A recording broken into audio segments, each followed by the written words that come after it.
Have you ever stopped to think that the government never wanted you to be rich? Have you noticed that no matter how much you work, save, and strive, there's always a new tax, a new fee, a new rule that drains what you've earned? It's like running on a treadmill.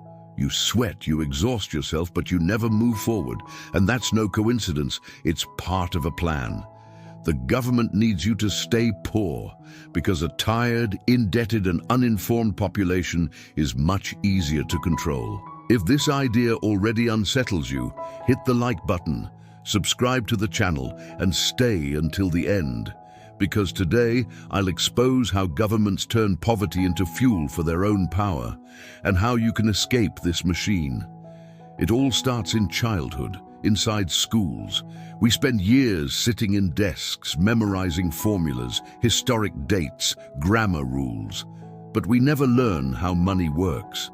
We don't learn to invest, to negotiate, to build wealth, or to escape debt.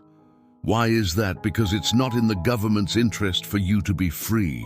A mind that understands the game of money frees itself from chains, doesn't fall for empty promises, and doesn't depend on politicians. That's why schools are designed not to create entrepreneurs, but obedient taxpayers. From an early age, you learn to respect rigid schedules, repeat memorized answers, and accept orders.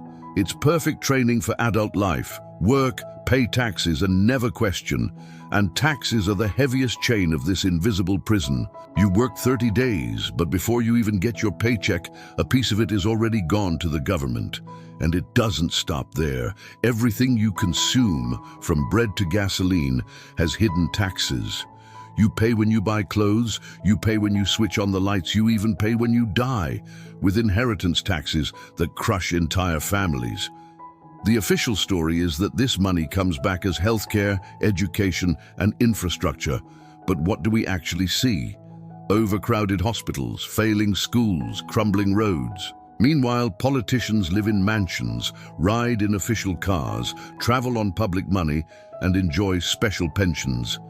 And who pays for all of this? The people, the ones barely surviving month to month. But the government doesn't just take from you through taxes.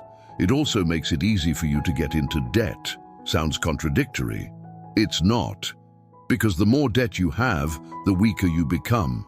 Banks hand out credit cards, increase your limits, and offer pre-approved loans. And all of this is possible because the government allows, regulates, and encourages it. They work together. The bank profits from the interest, the government profits from the taxes, and both benefit from a population that never manages to lift its head. The propaganda sells credit to fulfill dreams. In reality, it's a nightmare. You finance a car for 60 months and end up paying 3 times its price. You buy a house and spend your whole life enslaved to the bank. Who wins? The bank and the government, always hand in hand. An indebted population is an exhausted population. If you spend sleepless nights thinking about how to pay bills, you won't have the energy to question those who make the rules. You won't have the strength to demand change. The government knows this. That's why it never invests in financial education, but spends millions on campaigns encouraging consumption. It's like winding up a hamster wheel. The harder you run, the more the system profits from your sweat. And to keep people believing they're getting help, the government hands out crumbs, subsidies, social programs, special credit lines. Don't be fooled.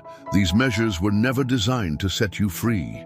They were created to keep you dependent. It's like feeding a prisoner, just enough so he doesn't starve, but never enough for him to escape. Meanwhile, the real privileges are always reserved for the same people: politicians, business owners connected to power, and elites who enjoy advantages you'll never have access to. The narrative of individual blame completes the machine. The powerful love to say that if you're not rich, it's because you didn't study enough, you didn't work hard enough, you didn't manage properly. This is a cruel story because it puts all the weight on you and shifts attention away from the real problem. The game is rigged from the start. It's like blaming a prisoner for being behind bars while ignoring who built the prison. This narrative keeps people divided, guilty, and silent. Because if the blame is yours, why fight the system? But here's the truth they don't want you to know. Poverty is useful to the government. A poor population votes out of fear, accepts empty promises, and settles for crumbs. A wealthy, independent, financially educated population, on the other hand, is dangerous because it doesn't need politicians, doesn't accept handouts, and demands real change. That's why poverty is fed and perpetuated. It's not an accident, it's strategy. And you can see this strategy everywhere, in the endless bureaucracy and crushing taxes to start a small business, in the ease with which large corporations get tax incentives, in the gap between the worker who pays taxes directly from his paycheck and the millionaire who hides fortunes in tax havens. The system isn't neutral. It's designed to benefit the few and drain the many. The media, meanwhile, acts as the mouthpiece of the government and the financial system. While they sell soap operas, reality shows, and empty entertainment to distract, they silence any real debate about money. Have you ever seen a primetime show teaching you how to escape debt, how to invest, how to build wealth? No, but you've seen countless ads for banks, credit cards, and loans. The message is clear. Going into debt is easy. Getting rich is almost impossible. And the more you believe it, the stronger the system becomes. And the cruelest part is that poverty becomes hereditary. Entire families pass through generations without learning how to break the cycle. Poor grandparents raise poor children who raise poor grandchildren. And the government knows that as long as this continues, they'll never have to worry about a population that questions too much. Because people too busy trying to survive don't have time to rebel. That's the gear that keeps everything running. A people trapped in basic needs, while a political and economic elite pulls the strings. But here's the turning point. Escape is possible. It's not easy, but it's possible. When you understand how taxes work, how interest enslaves you, how government aid is just a patch, you start to see the farce. You realize you don't have to accept the role of victim. And when millions wake up, the system begins to crumble. Because it only survives as long as the majority believes being born poor is destiny and dying poor is inevitable. Take Clara's story, a seamstress who always believed that the government helps those in need. She received small handouts, but it was never enough. One day, she decided to study finance on her own. She learned how to renegotiate debts, how to invest little by little in fixed income, how to escape easy credit. In 5 years, she got out of debt and built a fund that gave her peace of mind. The government didn't free her, she broke the chain herself.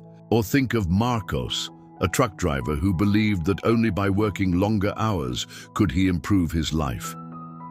When he realized the government and the bank profited from his exhaustion, he started saving part of what he earned in simple investments.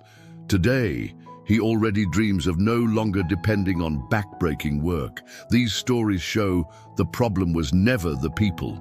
It was the system that learned to squeeze every drop of energy from workers, and that's why this awakening is so feared.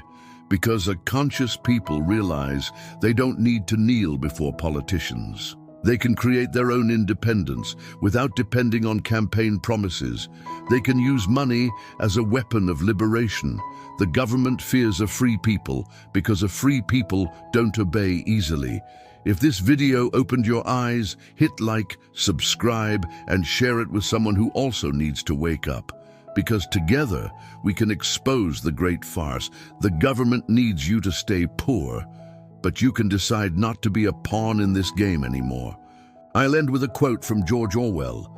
A people that passively accepts poverty is condemned to remain enslaved by it. Don't accept the invisible chains the government puts on you. It's time to break the cycle.